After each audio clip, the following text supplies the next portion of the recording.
Okay.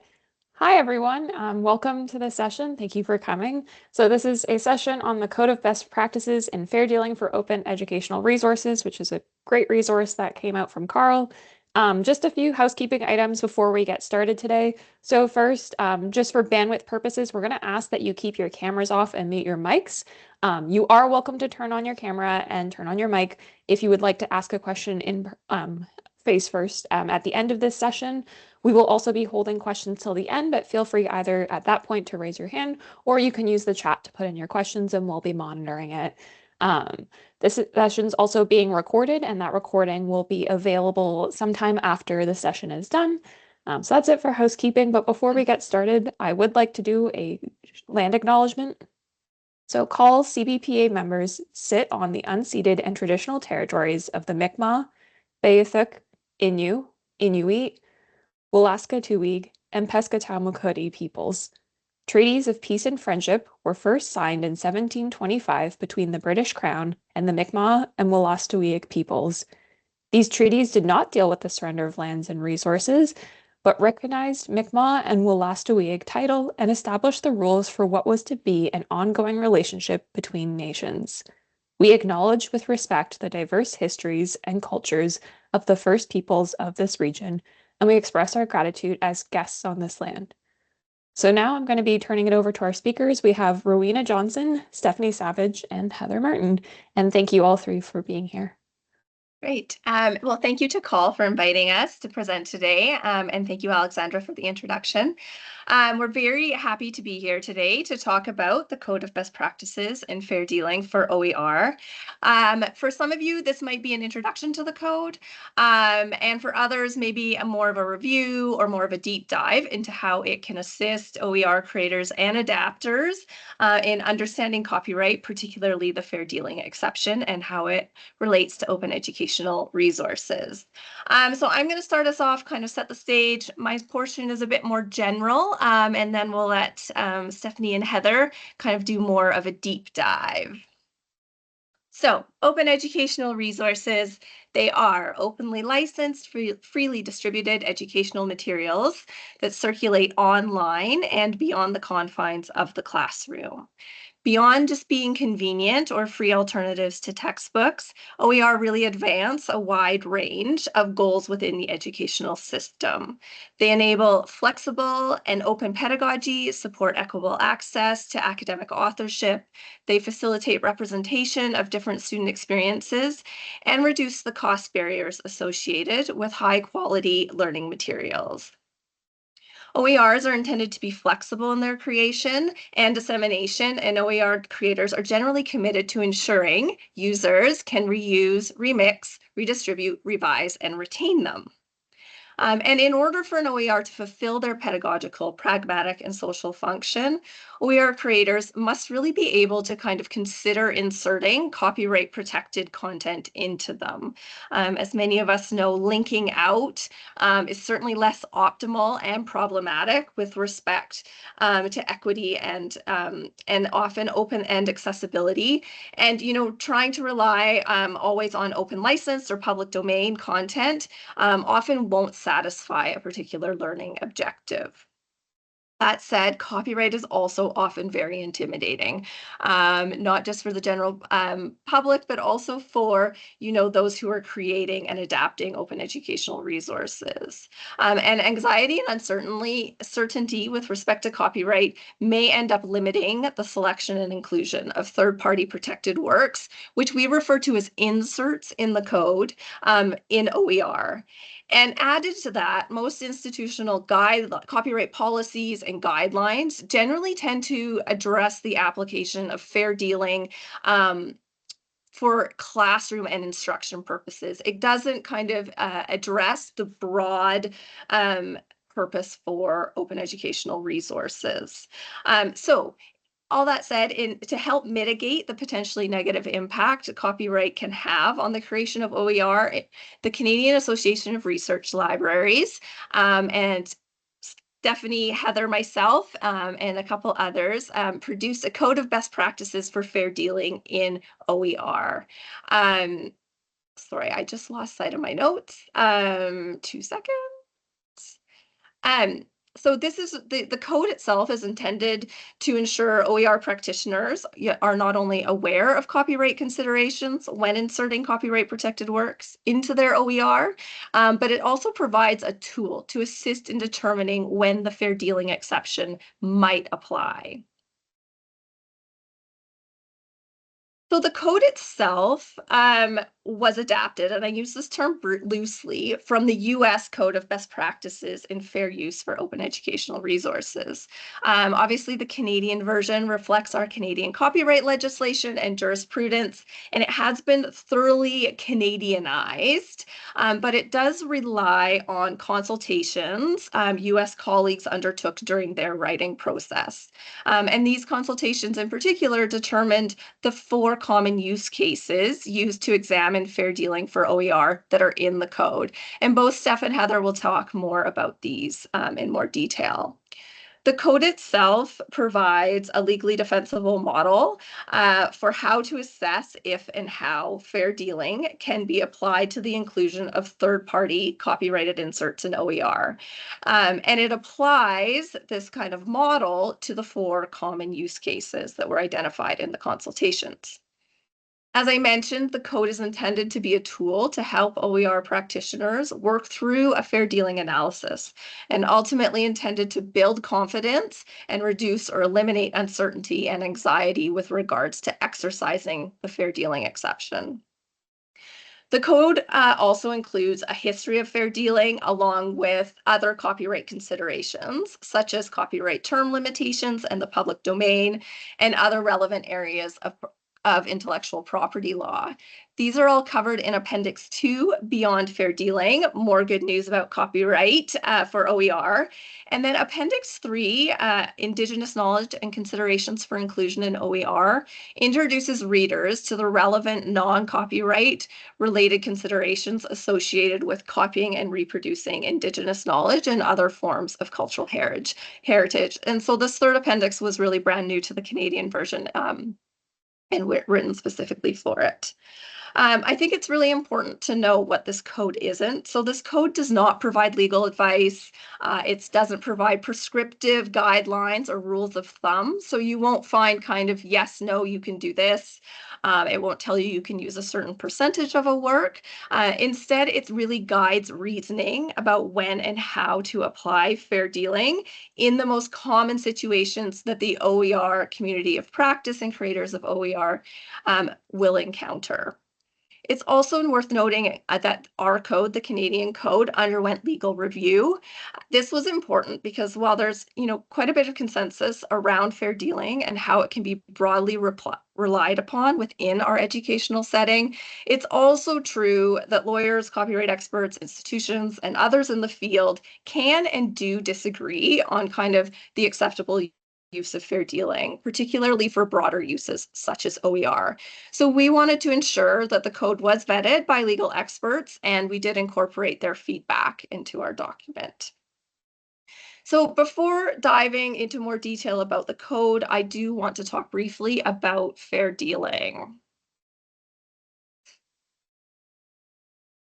So hopefully fair dealing isn't entirely new to you. I know you are at least vaguely aware that it is a broad user right and an exception to copyright infringement for a limited set of purposes that are outlined in the Copyright Act of Canada. The fair dealing exception in the Copyright Act itself is incredibly short. You'll see it on the screen here. It's one sentence and reads, fair dealing for the purpose of research, private study, education, parody, or satire. Does not infringe copyright, and those are what we refer to as your allowable purposes. There are some additional subsections that outline further carve-outs for criticism, review, and news reporting, but this is all that kind of is included in the Act. So kind of due to that lack of context within the legislation itself, we tend to rely significantly on the case law related to fair dealing to help us understand this important user right. And we're quite lucky because there is a robust collection of case law in Canada. And these are the actual judgments that the courts release at the conclusion of a hearing that can then be cited as precedents for future legal cases. It's this body of case law, particularly notable decisions by the Supreme Court of Canada, that help our understanding of fair dealing and have helped create some consensus within the educational environments on how fair dealing is to be interpreted and more specifically assessed. So while I'm going to briefly review fair dealing, the Code of Best Practices does go into far more depth. And we have actually dedicated Appendix 1, Fair Dealing in Canada, a History and Evolution, to kind of this background information. So it covers the judicious and legally defensible positions around the use of fair dealing. And it has much detail with respect to specific court decisions that have informed the application of fair dealing. And in particular, the Supreme Court of Canada decision that provided a 6-factor test that is now relied upon when determining if fair dealing can be applied. And this was the 2004 CCH Canadian versus Law Society of Upper Canada case.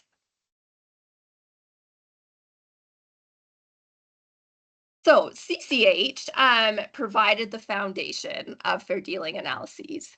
In the unanimous judgment, which was delivered by Chief Justice McLaughlin, the court set out a 2-step test to help users make fair dealing determinations. So the first step of the test determines if the dealing is for one of the enumerated purposes set out in the Copyright Act, which I mentioned on that last slide. And these are research, private study, education, parody satire, criticism review, and news reporting. So only if a use falls into one of these purposes may the user then proceed to the second step of the test.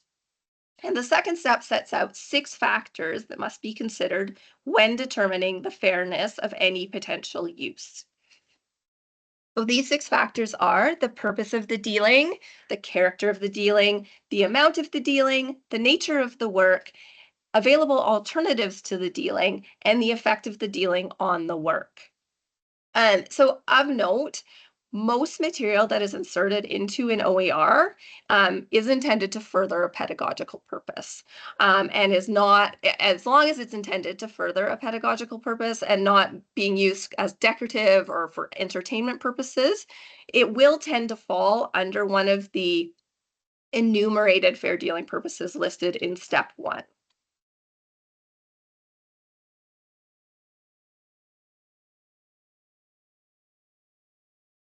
And so while I've listed those six factors that need to be analyzed, we don't really have time to look into each of them here. But there are 2 particular factors that I want to highlight for you as they apply across all OERs. One that will always favor fairly, and another that will always favor unfairly. So as you may have noted, purpose is actually analyzed twice in a fair dealing assessment.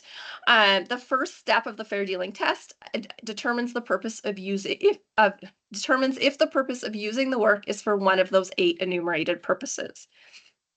Once that's confirmed, purpose is then analyzed again in the second step of the test. The second step is where really truly the rigorous analysis takes place and determines if on balance of the factors, if the use is fair or not. And both Steph and Heather will kind of put this in action for you. So in the second step, when you're analyzing purpose, the user's real purpose or motivation for reproducing or distributing a work is examined. So because OER are created for non-commercial purposes, they are generally considered, this factor kind of leans towards fairness. And in addition to this, when in determining the purpose in this step, the predominant perspective that you look at is that of the end user. So that would be the student in the case of OER. And while the copier's purpose, the person who's including that insert, is not irrelevant, they tend to be unlikely to have a separate purpose or an ulterior motive that makes the dealing unfair. So for these reasons, the purpose factor in the second step will favor almost always, unless you have some strange outlying situation, it will favor fairly for OER. On the flip side, the character purpose, so this is the one that examines the intended use of the work, tends towards unfairness for OER. And this is because those 6 factors that they outlined, sorry about the confusion for RDM principles. Sorry, I was just reading the chat. It caught my eye. So the character purpose will tend towards unfairness. And this is because the single one-off copies are generally considered to be more fair, while multiple or widely distributed copies are not. Because an underlying goal, obviously, of OER is that broad distribution, the character factor is generally going to be unfair. However, the good news is, and what Steph and Heather will really demonstrate, is that when determining if fair dealing applies, not all 6 factors may apply or be equally weighted with respect to each insert's use case. Some factors may be neutral, they may be fair or unfair, and while others might tip the balance one way or another. Because an underlying goal of OER, and it's the balance that determines if the fair dealing is applicable or not. So not all the factors need to be fair. It's the balance of them that will tip you one direction or the other. So I think that I'm going to now turn it over to Steph, who's going to kind of work you through that first use case. Thanks, Rowena.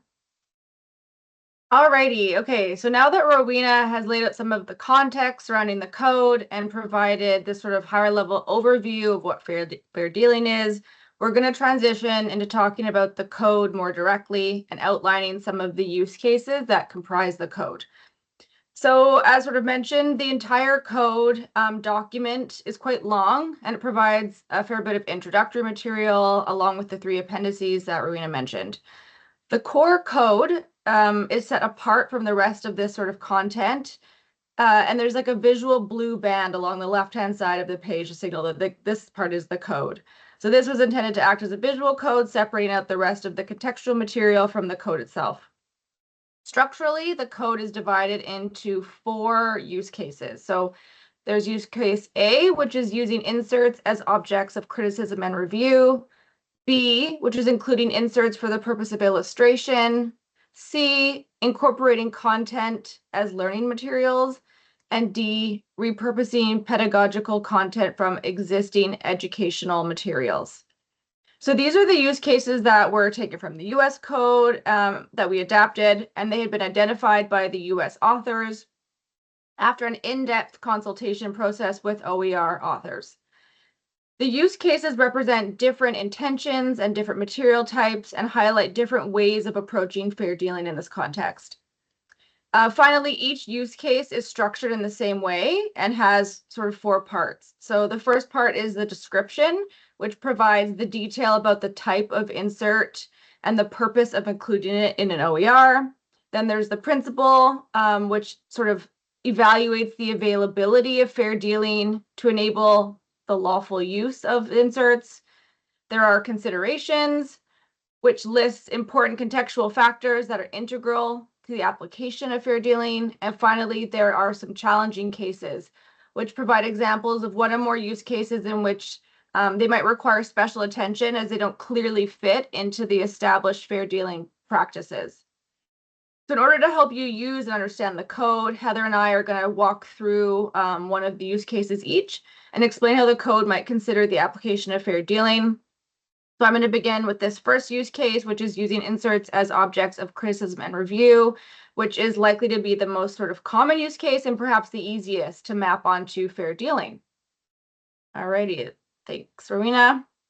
Okay, so, but before we do that, I'm actually going to make a quick segue here. Because this is something that we do cover in the code, and particularly in Appendix 2, but it's worth noting that not all copying in an OER or period is going to require a fair dealing analysis. And also, as we discussed in Appendix 3, not all copying is ethical or suggested, even where fair dealing might apply. So, for example, if the insert you plan to use consists only of facts or data, the content may not be protected by copyright at all. So the figure on this slide is just an example, reports net farm income in Canada year over year.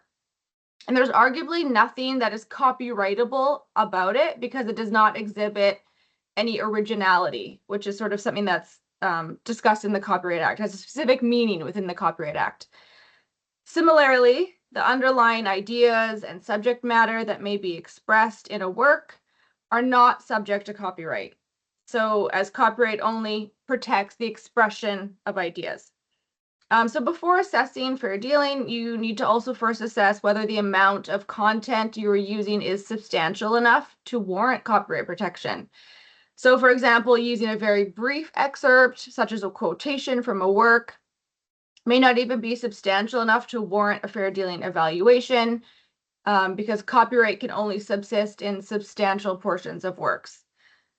On the other hand, when working with traditional knowledge or cultural expression, fair dealing may be available to you, but it's worth considering whether any harm may come from the dissemination of culturally sensitive material, and that may, suggest that you don't want to copy even where possible under the law. So these are some other considerations before you get to the fair dealing analysis. Okay, so let's turn back now to our conversation around when you might want to use fair dealing. So as I noted earlier, using inserts as the objects of criticism and review is perhaps the most straightforward of the 4 use cases presented, and it maps directly onto one of the fair dealing purposes as enumerated in the Copyright Act. So this use case is also likely to be, relevant to various fields and content types, making it broadly applicable across OER. And whether the critique is modeled by the OER author or engaged in by the students, the ability to select copyright protected inserts and include them as objects of criticism and review enables and ensures that OER can achieve their maximum value and make them reasonable alternatives to commercial textbooks, which is sort of one of the goals for sure. Okay, so let's situate this use case in a tangible example. So imagine a scenario in which you are creating an OER for a marketing course, and you want students to be able to identify and understand controversial marketing strategies. It would be essential for you to include real-world examples in order to meet this pedagogical aim. So as an example here, you may wish to include an ad like the one presented on the slide, which depicts a Mr. Clean branded magic eraser ad featuring a child and a woman cleaning alongside the caption, "This Mother's Day, get back to the job that really matters." So what would we want to consider before using this advertisement in an OER? So to begin, we can consider the fair dealing principle for this use case. And this one's, again, straightforward because of the context, but including inserts for the purpose of criticism or review will almost always fall within the scope of the fair dealing exception, given that these 2 purposes are explicitly enumerated in the Copyright Act. So this is for sure going to meet that step 1 test. So because of this, OER authors need to look more closely at those fairness factors that Rowena outlined, those 6 fairness factors, and that's what we'll focus on now. Okay, so as Rowena mentioned, fair dealing requires this 2 steps test. I sort of already went through this. The first step is going to be interpreted broadly, and as such, copying for OER will always meet this threshold. We're not going to spend too much time talking about step 1. We'll get more into step 2.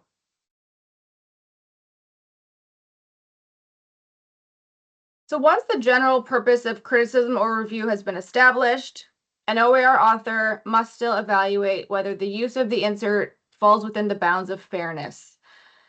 In doing so, the assessment will need to focus on the following fair dealing factors: the specific purpose of the use, which Rowena sort of signaled is different than the broad purpose, the amount of the original work being copied, the availability of any reasonable alternatives to the use and the work, and the impact of the use of the inserts, and what impact the use of the inserts may have on the market for the original work. So beginning with the specific purpose, this factor clearly mirrors the first step of the fair dealing test, but requires a more nuanced review of the specifics of the use case. So here we would consider the context of the OER being for the education of students. We consider the creator's motivations for needing to include third-party materials to serve a pedagogical need, etc. In our example scenario, the need to provide examples of real-world advertisements for the purposes of teaching marketing and to the benefit of students' need to hone their analytic skills would tend towards fairness for this factor. Next, we would consider the amount of the work that comprises the insert, and note that it should always be appropriate in relation to the pedagogical purpose that it serves. So using an entire poem or an illustration may be justified if it is reasonably necessary in order to perform the intended analysis or critique. But in other cases, maybe only a representative portion of a work, such as a movie clip or an excerpt of text, may be required. In our example case, it's clear that the entire work is necessary, as a critique or review of the advertisement is not really possible without copying the entire work. And that's often the case with images in particular. So determining if there are alternatives to the use of a particular insert will also be important to assessing the fairness here. If there's an openly licensed or free to use alternative that could fulfill the same pedagogical purpose or enable the same depth of analysis, the use of the protected insert would likely be less fair.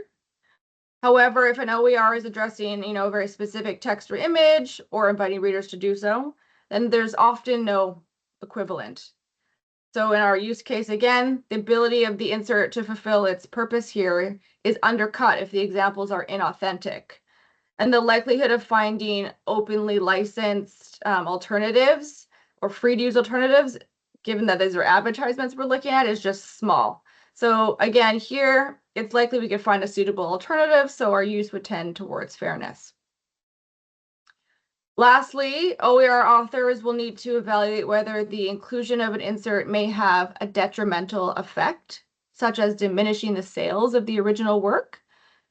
While an OER may be in direct competition with other commercial works like textbooks, the inserts included for the purpose of criticism and review are unlikely themselves to impact the value of the original works or the poem or the film, for example. In the case of our magic eraser ad here, there would be little potential to undercut the commercial value of the work.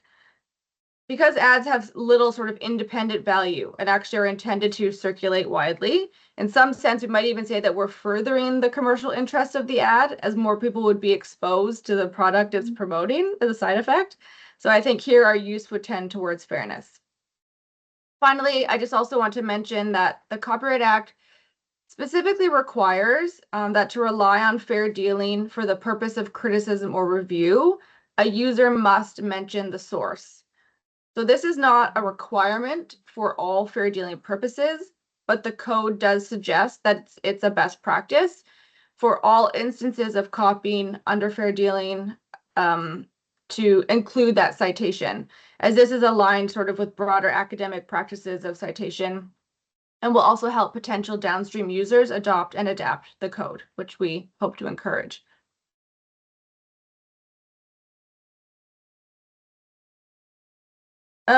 Okay, so finally, there's challenging cases here. The use case we have contemplated considers including whole works as inserts. As it is not really feasible to include like 30% of an image, right? So this type of thinking potentially could lead to an OER containing a number of entire protected works. While the fair dealing analysis discussed here applies to each individual protected work, questions may remain as to when and how fair dealing can be employed to create like a freestanding OER anthology or collection of protected works. So for example, while a selection of poems for use in contemporary literature courses might be permissible according to the principle and considerations discussed here, the assessment would, among other factors, depend heavily on how much critical context the collection includes.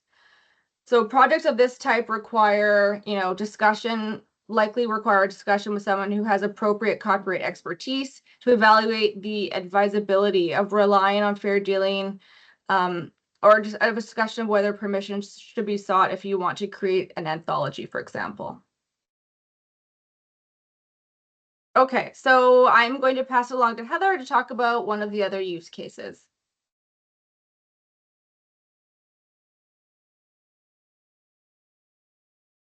Thanks, Stephanie. Hope everyone can hear me okay. The other use case that we've chosen to highlight from the code is use case 4, which addresses a scenario in which an OER creator wants to make use of content from existing educational materials. Here, the primary difference from the previous use case is that these materials have already been created with a pedagogical purpose in mind and are being marketed within a teaching and learning context. So when creating an OER, it's quite likely that an OER author might want to use content that appears in existing educational resources, such as textbooks, study guides, educational materials, or even the online supplementary content that is often included with the purchase of a commercial textbook, such as lecture slides, quizzes, or assignment questions. Because this kind of content is created with a pedagogical purpose in mind, it's often very well suited for inclusion in an OER, and therefore OER authors often find it very easy and useful to use. However, this category of works does require special consideration, which is one of the reasons why it is a use case on its own in the code, specifically because its content was created for the educational market. In other words, the same audience or market that an OER is created for. So this can make it challenging, but not impossible, to rely on fair dealing when you're using inserts from these types of works. So the foundational principle behind this use case is that fair dealing can be an option for OER creators when you're using selective portions of works that have been produced specifically for the educational market.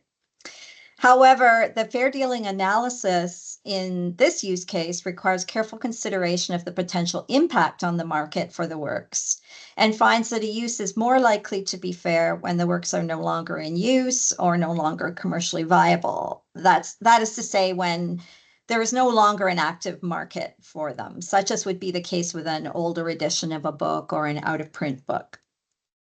If we work through the fair dealing analysis for this use case, we can see why the impact on the market is an important factor to consider for these types of materials.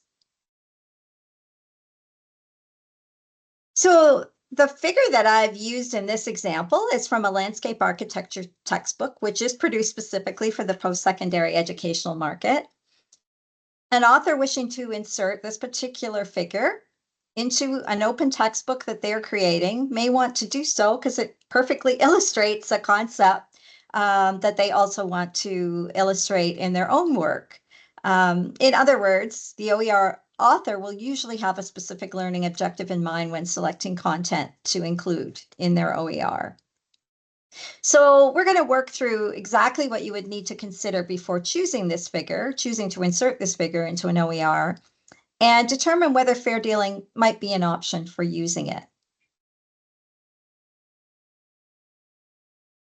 So before considering fair dealing, as Stephanie has already alluded to, you'll first want to check to see if it's even necessary to do so. I won't go into this in detail again, but some materials are not protected by copyright or are very insubstantial portions of a work, or maybe licensed in such a way that they already give you permission to use them. However, in this example, we'll assume none of those things are the case. So we'll need to use the same two-step fair dealing analysis as the other use cases in the code. However, different factors may be relevant in this case just because of the types of materials that the inserts are being drawn from. In step 1 of the fair dealing test, as in Stephanie's example, we need to ask whether the proposed use of the insert is for one of the fair dealing purposes. And as we've already concluded, using an insert in an OER, as long as it's for a pedagogical purpose and not simply for decoration, is always going to pass the step 1 test. So moving on to the second step in the fair dealing assessment, we want to determine whether or not the way we plan to use the material in the OER is going to be fair.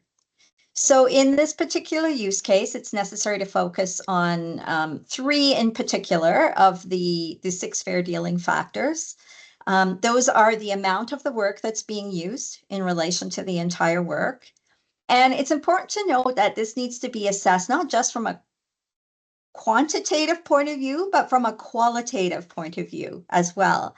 So in addition to assessing what proportion of the entire work you are using, it's also necessary to evaluate the relative importance of the excerpt to the work. So for example, copying multiple chapter summaries from chapters of a textbook may not actually add up to a lot in terms of quantity, but arguably they constitute a significant portion of the book when considered from a qualitative perspective. For the next factor, you will also need to assess whether there was a reasonable alternative or substitute insert that could have been used instead, or whether it was even necessary to include the insert in question. Perhaps you could have managed without it and still made your point without it. And perhaps most significantly for this category of works, you're going to need to consider whether there's an existing market for the original work, which you could be impacting when you use content from that work in your OER.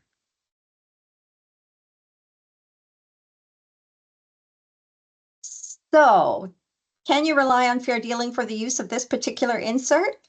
We've already determined it passes step 1 of the fair dealing test, so we now need to assess the 6 fair dealing factors to determine if the use is fair, and we'll be focusing on the 3 that I just mentioned, which are the ones that have particular relevance in this example. The amount of the book that is being used in this case is fairly small. It's a single figure out of a book with several hundred pages in it. It might even be considered insubstantial.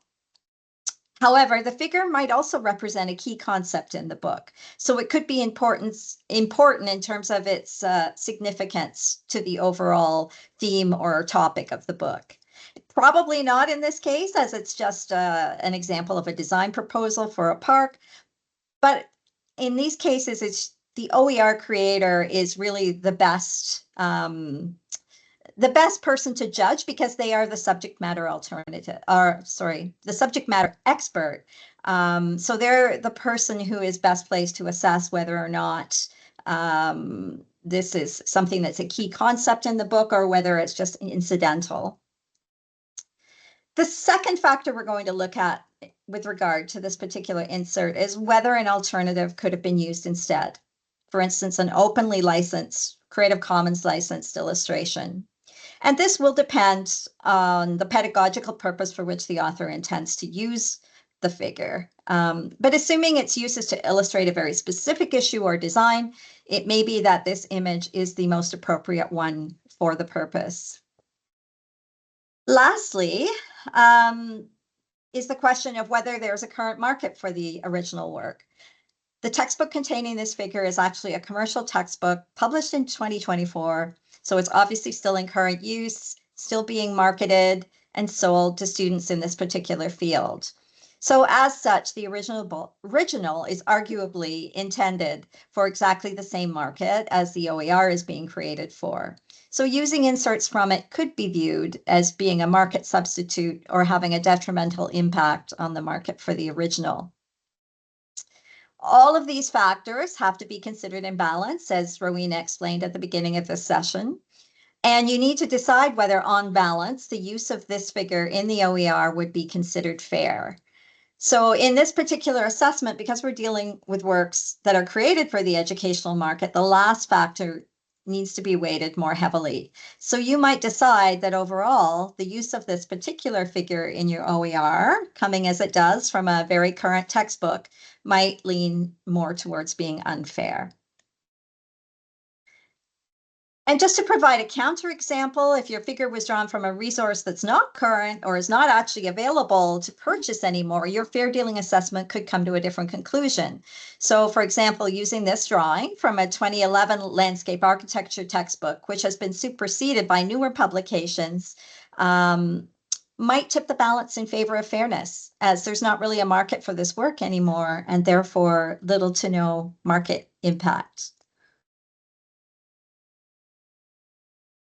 So if you do decide after completing your fair dealing assessment that the insert you want to use passes the fair dealing test, There are a few other things that you need to keep in mind.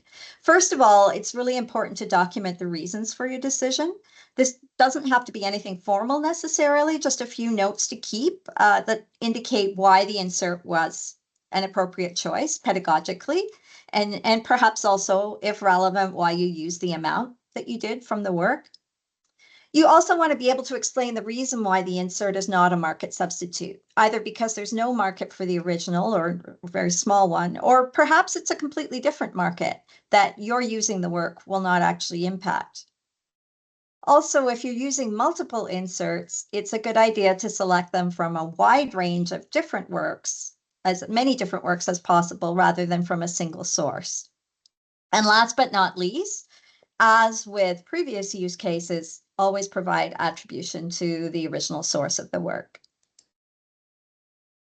I also just want to mention that it's important to include a notice in your OER. This is kind of part of the attribution process to indicate that you've used the insert in question based on a fair dealing analysis.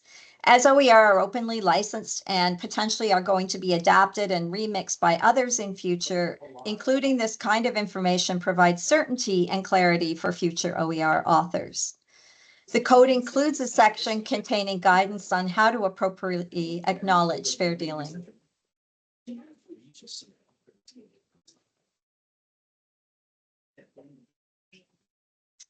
And in terms of challenging cases identified in this particular use case, it's pretty straightforward, and I think for the most part, we've already addressed them. So inserts taken from current and popular resources that were created for the educational market, still being sold on the market, are always going to be somewhat problematic. Also, as many educational resources are now in electronic formats and are subject to license terms, it's important to remember that those license terms could also have an impact on your fair dealing assessment. And finally, your own comfort level with risk is important to keep in mind as well. Sometimes, even if a fair dealing case can be made, you might not feel entirely comfortable using an insert under fair dealing for whatever reason.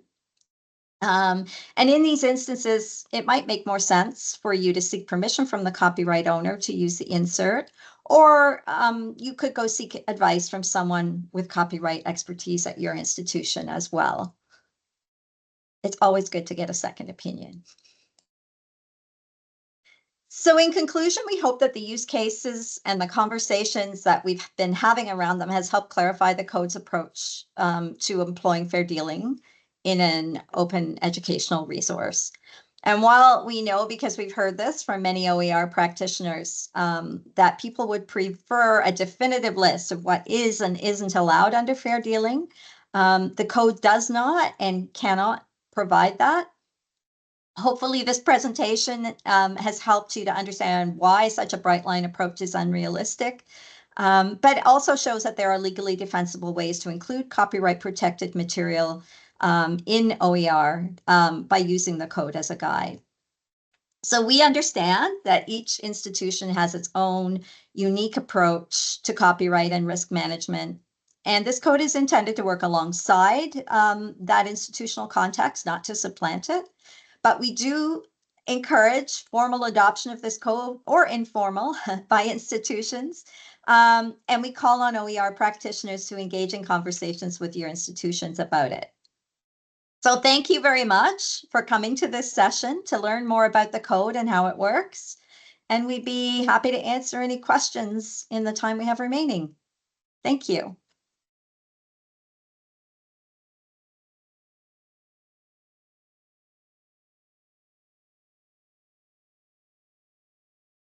Thank you, you three. This has been fantastic. Just looking through the chat right now, folks, feel free to either raise your hand if you'd like to ask your question verbally, or you can put it into the chat. I'm happy to read it out for you.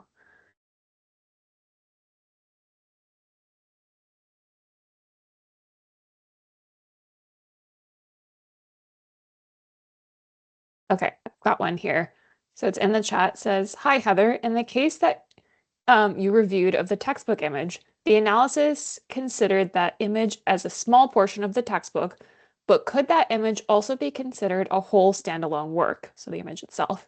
This is Part of why I always get hung up on images, I always consider them a whole standalone work, but perhaps they aren't. Is that, or should it be, part of the analysis of the work? That is a very good question, and I think we all struggle with this from time to time. My understanding is, well, first of all, I think it's interesting to look at the example that Stephanie provided, which is very much a standalone image, as compared to one that is part of a much larger work. So it's quite possible that that image, the figure, if you took it out of the work, wouldn't make a whole lot of sense by itself because it relies on the context of the rest of the work. So I tend to, the general rule for me, although it does depend, is that if it is part of a larger work and it is it's integrated into the larger work, then we consider the amount as if it's part of a larger work. That might not work if, for instance, you were looking at a book that had a collection of works of art in it, or it was highlighting photography. But I think when we, particularly when we talk about figures that are supplementary to the text in a work, and also figures that accompany journal articles, I think it's perfectly fine, and it makes sense to include them as if they were a small portion of a larger work. And Rowena and Stephanie, feel free to chime in if you disagree with me on that one. I don't know if I would disagree at all, but I would also add for some additional maybe context too, is that I think it makes a difference too if the image or figure, let's say, is a third party work to that textbook or whatever that you're looking at. So we see that a lot too with people who want to reuse content that's cribbed from all other sources, as OER often is, right? Like same with textbooks, right? They might bring in figures and images and all kinds of other works into a textbook, and they've often sought permission to reuse that content in the textbook. So we have to counsel people sometimes to locate the original source of the material. So sometimes that's another way to think about it is are we at the original source of this material, which is usually the best place to be when making a fair dealing analysis.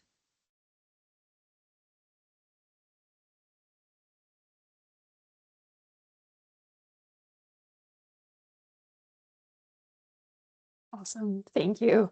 So I have another question in the chat here. Do you have any advice to help convince faculty who aren't willing to make use of fair dealing exception in their OER because of the risk to their time investment in the creation of the resource? Big question.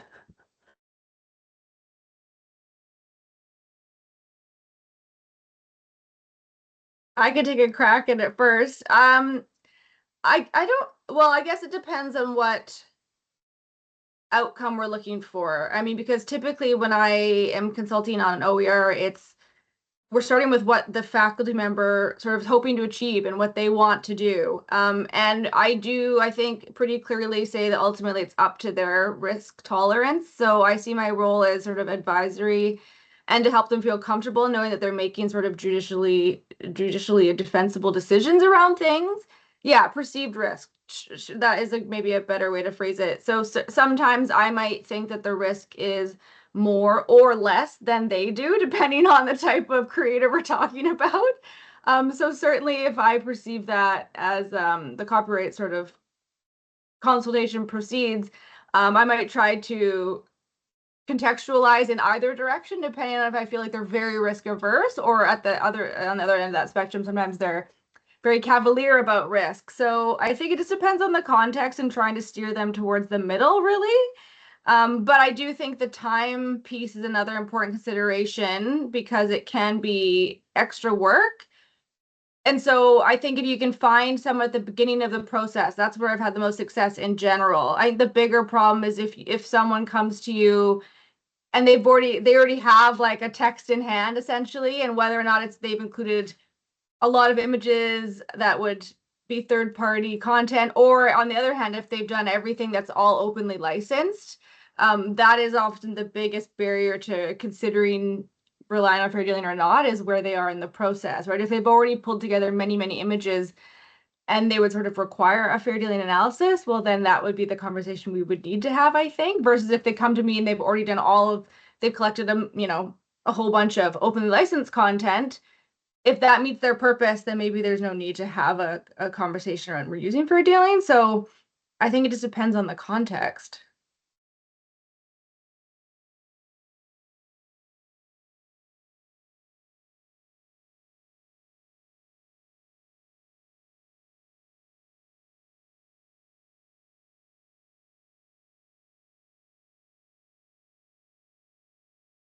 Thank you. Oh. So for folks watching this, Rowena has put a link to the code, which is available as a PDF and in Pressbook. So there is a link to it that can be found in the chat if you'd actually like to look at the written copy of it, the code. Any other questions? We still have a good 9-10 minutes. I did notice that someone put a comment in the chat about a suitable alternative feels really subjective. Yeah. And it is in a lot of ways. I mean, fair dealing assessment can be objective from start to finish. But I think the idea really is you really just want to make sure you have a valid reason for using this particular insert, right? It's serving a particular pedagogical purpose. There's a reason why you selected this particular one, not just because it's the first one you found, or it has the nicest colors in it or something like that. But you really are trying to serve meet a certain learning objective by using this. And in those cases, it's unlikely that there's going to be a suitable alternative. And I think particularly in the case of criticism and review, if those are the purposes for which you're using the insert, if you are, for instance, critiquing a poem or critiquing a photograph or a particular passage of text, it's impossible to do that by substituting another alternative. So, in many cases, it's not as subjective as you would think.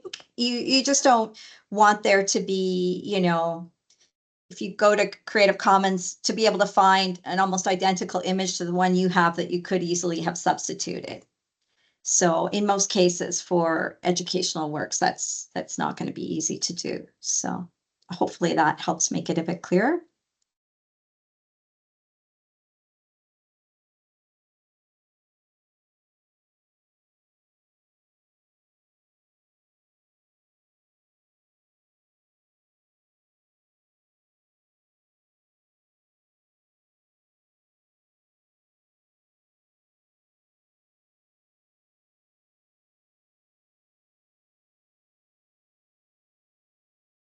Any more questions?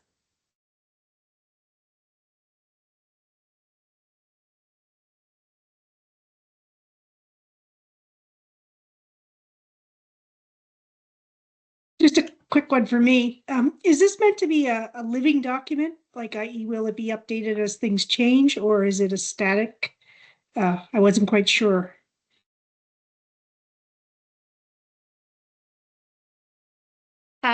I'll chime in first on that. So I mean, it's based obviously on the current jurisprudence that we have, and it is a snapshot in time.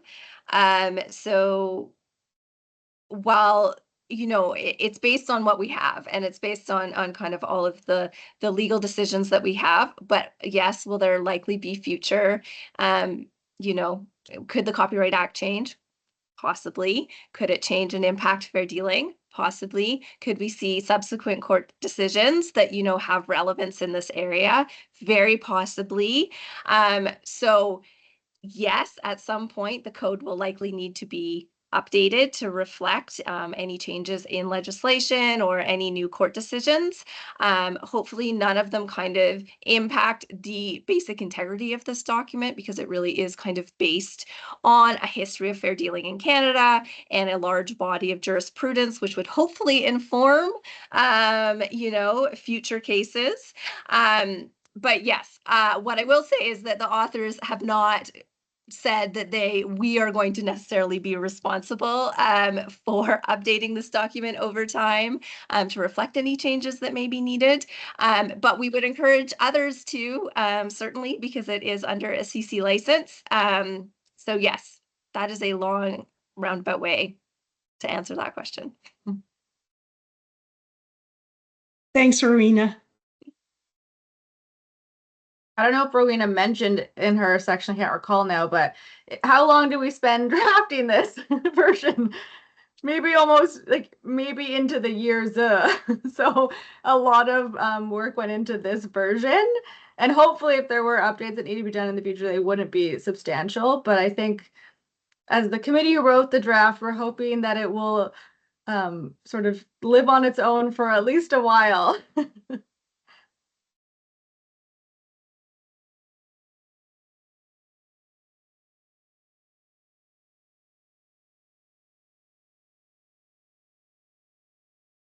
Yeah, I can only imagine how long something like this would have taken to do, just the depth of this and the thoughtfulness that went into this.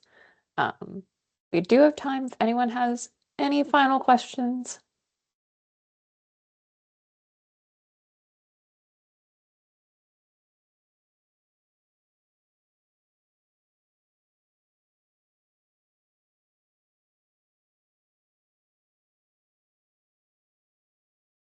I'm seeing a lot of thank yous and positive comments in the chat for the three of you and the code, so.